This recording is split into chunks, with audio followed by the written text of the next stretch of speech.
3 لوگوں کی دعا اللہ تعالیٰ قبول نہیں کرتا، اور یہ 3 لوگ ایسے ہیں جو آنے والے رزق کو ٹھکرا دیتے ہیں۔ کیوں؟ اس لیے کہ یہ 3 گناہ بڑے شوق سے کرتے ہیں۔ پہلا گناہ اپنے سگے بھائی سے نفرت کرنا، سگے بھائی سے لڑنا جھگڑنا، بھائی سے دوری اختیار کرنا، ہمیشہ کے لیے نہ بولنا، اپنے اندر ضد رکھنا، انا رکھنا، بھائی کو اچھا نہ سمجھنے والا جو عمل ہے نا، یہ آنے والے رزق کو ٹھکرا دیتا ہے، یہ انسان کی دعا قبول نہیں ہونے دیتا۔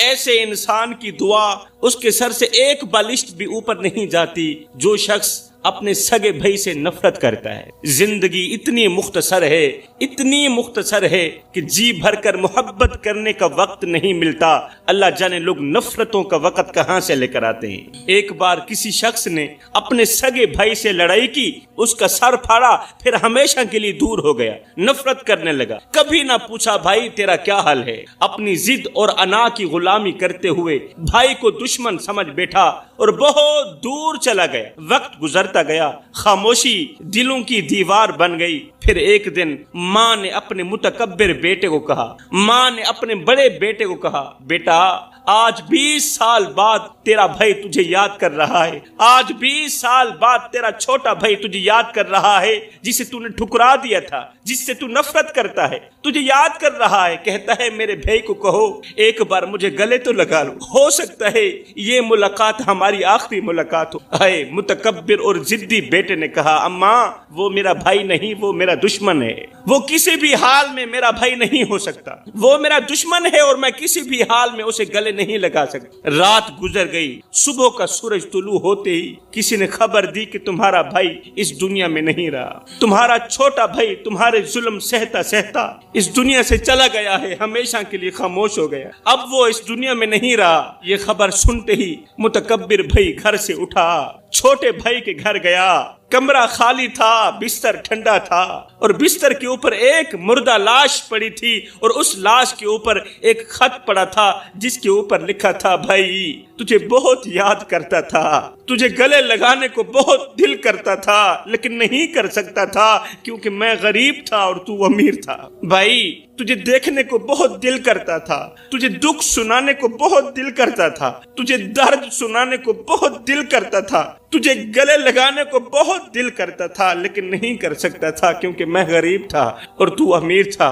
ہائے یہ خط پڑھتے ہی ضدی بھائی، متکبر بھائی، بڑا بھائی رونے لگا، دیواروں پہ ٹکرے مارنے لگا، مگر یہ سب کچھ فضول تھا کیونکہ اب وقت گزر چکا تھا۔ میرے بھائیوں یاد رکھو، انا سے بڑی کوئی قبر نہیں ہوتی اور بھائی جیسا کوئی سایہ نہیں ہوتا، بھائی کو سینے سے لگانے سے بڑی کوئی عبادت نہیں ہو سکتی۔ نماز اللہ تعالیٰ کی بہت بڑی عبادت ہے، قسم ہے اللہ پاک کی، روزہ اللہ تعالیٰ کی بہت بڑی عبادت، کسی کی مدد کرنا اللہ تعالیٰ کی بہت بڑی عبادت، روزہ، نماز، حج، زکوٰۃ اللہ تعالیٰ کی بہت بڑی عبادت، مگر سنو بھائی کو سینے سے لگانا، اے محبت بھری نگاہوں سے دیکھ کر اپنے بھائی کو سینے سے لگانا، اس کی پیشانے پر بوسہ دینا، اس سے بڑی کوئی عبادت نہیں ہو سکتی۔ میرے رسول کریم صلی اللہ علیہ وآلہ وسلم نے فرمایا اپنے بھائی کو اس حال میں اکیلا مت چھوڑو کہ وہ تمہیں بلائے اور تم اس کی مدد نہ کرو، وہ تمہیں بلاتا رہے،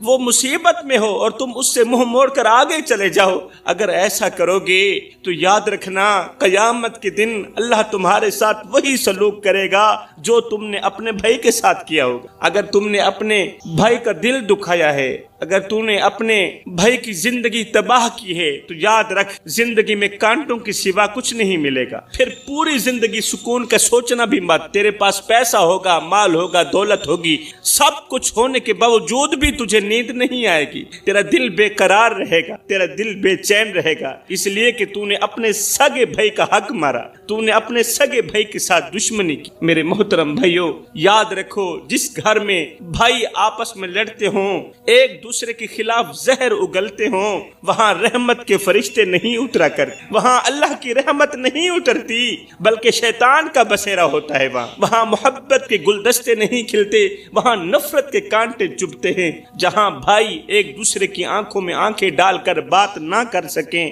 وہاں شیطان اپنا بستر بچھا کر بیٹھ جاتا ہے اور رحمان ناراض ہو جاتا ہے۔ ایسے گھروں میں نہ خوشی کا چہرہ مسکراتا ہے، نہ رزق کا دروازہ کھلتا ہے۔